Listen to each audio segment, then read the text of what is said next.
ఈ lockdown period చాలా కష్టంగా ఉంది. ఫ్రీడమ్ దొబ్బింది. బయటికి వెళ్దామంటే పోలీసులు లాఠీలు ఇచ్చి కొడుతున్నారు. తెచ్చిన సరుకులు ఎన్ని రోజులు వస్తాయో తెలియదు. ఇలా చాలా కష్టాలు పడుతున్నాం. అయితే మనలాంటి కష్టాలు ప్రపంచంలో చాలా ఉన్నాయి. వీటిని సరదాగా కొన్ని చెప్తా. 2011లో సిరియా వార్ స్టార్ట్ అయింది. 11 నుంచి 2019 వరకు జరిగింది. సిరియా మొత్తం నాశనం, లక్షల మంది చచ్చిపోయారు. డమస్కస్ సిటీ లేదు, అలెప్పో సిటీ లేదు, పవర్ లేదు, వాటర్ లేదు. ఆ శిథిలాల మధ్య ఎక్కడికి వెళ్ళాలో తెలియక అక్కడ పెళ్ళాం పిల్లలతో అలా బిక్కుమంటూ బతుకుతున్నారు. ఇది సిరియా. అలాగే నైజీరియాలో బోకో హరామ్ ఇస్ ఎ టెర్రరిస్ట్ గ్రూప్. అది 2009లో వాళ్ళు స్టార్ట్ చేశారు. వారు ఇట్స్ ఎ రిలీజియస్ వార్. అక్కడ కూడా లక్షల మంది చచ్చిపోయారు. ఒక స్కూల్ మీద పడి 300 మంది అమ్మాయిల్ని మాస్ కిడ్నాప్ చేశారు. వరల్డ్లో బిగ్గెస్ట్ కిడ్నాప్ అది. గవర్నమెంట్ కూడా ఏం చేయలేకపోయింది. వాళ్ళు కిడ్నాప్ చేసింది అమ్మాయిని తీసుకెళ్లిపోయింది 2014. చాలా మందిని రేప్ చేశారు. తప్పించుకోవాలని చూసిన వాళ్ళని చంపేశారు. ఆ మిగిలిన వాళ్ళందరూ వాళ్ళ ఇళ్ళకి చేరారు. ఎప్పుడంటే 2019లో. అంటే ఇన్నేళ్లు ఆడపిల్లలు కానీ వాళ్ళ ఇంట్లో వాళ్ళు కానీ ఎంత ఏడ్చుంటారు. ఇది నైజీరియా. అలాగే మైగ్రెంట్స్ కంట్రీ వదిలేసి వేరే కంట్రీలకి వెళ్ళిపోదాం, బతుకుదాం అని వెళ్ళిపోయి ఆ బోర్డర్లో ఏడుస్తూ లేదా ఒక కంట్రీలో ఇల్లీగల్గా ఎంటర్ అవుతూ వాళ్ళు బతుకుతున్న వాళ్ళు దగ్గర 200 మిలియన్ పీపుల్ ఉన్నారు. మీరు గ్రీస్ వెళ్తే మస్డోనియా బయట పెద్ద ఫెన్స్ ఉంటుంది. ఆ ఫెన్స్ యువతల మొత్తం పీపుల్ అందరూ నిల్చొని ఉంటుంటారు తిండి లేకుండా. ఆ పోలీసులు లోపల రానివ్వరు. ఇది ఒక కండిషన్. ఇది మైగ్రెంట్స్ పరిస్థితి. సేమ్ లైక్ బంగ్లాదేశ్ నుంచి ఇండియాకి ఐదర్ బతకాలని మోటివేషన్ ఆర్ లేదంటే బ్యాడ్ ఇంటెన్షన్తో కూడా రావచ్చు. చాలా మంది ఫెన్స్ దాటడానికి ట్రై చేస్తుంటారు. మన బిఎస్ఎఫ్ వాళ్ళు షూట్ చేసి చంపేస్తుంటారు. ఆ ఫెన్స్ని హ్యాంగ్ అయ్యి ఆడలు పిల్లలు అంత సవాలు ఉంటాయి ఇక్కడ.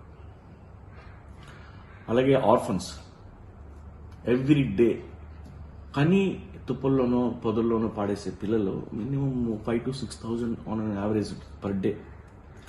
అందులో ఎంతమంది బతికారు, లేదు ఎంతమందిని అడాప్ట్ చేసుకున్నారు, లేదు ఎంతమంది పాలు లేకుండా అక్కడే చచ్చిపోయారు, దేవుడికి తెలుసు. ఇది ఆర్ఫన్స్. అలాగే ఇప్పుడు ఏ సిటీలో చూసినా ఫ్లైఓవర్స్ కింద ఎక్కడ గుడ్సుల్లో అక్కడెక్కడ బతుకుతుంటారు పీపుల్. వాళ్ళు గవర్నమెంట్ రికార్డ్స్లో ఉండరు. వాళ్ళని అన్ఐడెంటిఫైడ్ పీపుల్ అంటారు. వీళ్ళు నేను ఏదో స్క్రిప్ట్ కోసం నేను ఇప్పుడు 20 years బ్యాక్ వీళ్ళ పాపులేషన్ ఎంత అని చెక్ చేస్తే 4 crores ఉంది ఇండియాలో. అప్పుడు ఇవాళ ఎంత ఉందో తెలియదు. వాళ్ళందరూ కలిపితే దట్స్ ఇండియన్ పాపులేషన్ యాక్చువల్. వీళ్ళంతా అన్ఐడెంటిఫైడ్ పీపుల్. అలాగే అమెరికా లాంటి పెద్ద కంట్రీలో టన్నల్స్లో డ్రైనేజ్ దీంట్లో ఫ్లైఓవర్స్ కింద దాక్కుని బతుకుతుంటారు. వాళ్ళని మోల్ పీపుల్ అంటారు. అలాగే కొంత టన్నల్ పీపుల్ కూడా అని ఉంటారు వాళ్ళని. అలాంటి కంట్రీలో కూడా వాళ్ళు చాలా మంది బతుకుతున్నారు. చాలా దారుణమైన లైఫ్ అండి. అలాగే బజావో పీపుల్ అని ఉన్నారు ఫిలిప్పీన్స్ దగ్గర. వాళ్ళు వాటర్లో బతుకుతుంటారు. లైఫ్ అంతా వాటర్లో చిన్న బోట్లో బతుకుతుంటారు. ఆ పీపుల్కి కరెన్సీ అవసరం లేదు. వాళ్ళు ఫిషింగ్ చేసే చేపలు పట్టుకెళ్ళి వడ్డీకి ఇస్తుంటారు. వాళ్ళు ఏవో కిరోస్ను వెజిటబుల్స్ ఇస్తే మళ్ళీ పట్టుకుని వెళ్ళి ఆ పడవల్లోనే బతుకుతుంటారు. అక్కడే పడుతుంటారు, అక్కడే చచ్చిపోతుంటారు. ఆ ఊగుతున్న పడవలో హోల్ లైఫ్ బతుకుతుంటారు. ఇది బజావో పీపుల్ లివింగ్ స్టైల్. అలాగే అండమాన్ దగ్గర సెంటినెలీస్ ఒక ట్రైబ్ ఉంది, చిన్న ఐలాండ్లో. వాళ్ళకి హ్యూమన్ కాంటాక్ట్ ఇష్టం ఉండదు. హ్యూమన్స్ని ఎవరు రానివ్వరు. సో వాళ్ళు ఎక్కడే ఉంటుంటారు. వాళ్ళు రకరకాల డిసీజులు వచ్చి వాళ్ళు కూడా చచ్చిపోతున్నారు అక్కడ. హెలికాప్టరు లేదంటే డ్రోను లాంటి థర్మల్ కెమెరాస్ చేసుకుని వెతుకుతుంటే 500 people ఉన్నవాళ్ళు ఇప్పుడు 50 peopleకి వచ్చేసారు. అంటే సరైన వైద్య సదుపాయాలు ఏమీ లేక తెలియక. అండ్ 50 people కూడా ఎక్స్టింక్ట్ అయిపోతారా బతుకుతారా లేదా ఆ దేవుడికి తెలియాలి. అలాగే అంటార్క్టికాలో బతుకుతుంటారు వాళ్ళు 1000 to 5000 పీపుల్ ఉంటారు. అంటే స్నోఫాల్, వెజిటబుల్స్ అన్నీ మర్చిపోండి, మీట్ తిని బతకాలి, ఫ్రీజర్లో పెట్టుకొని బతుకుతుంటారు వాళ్ళు. ఇది అంటార్క్టికా. అలాగే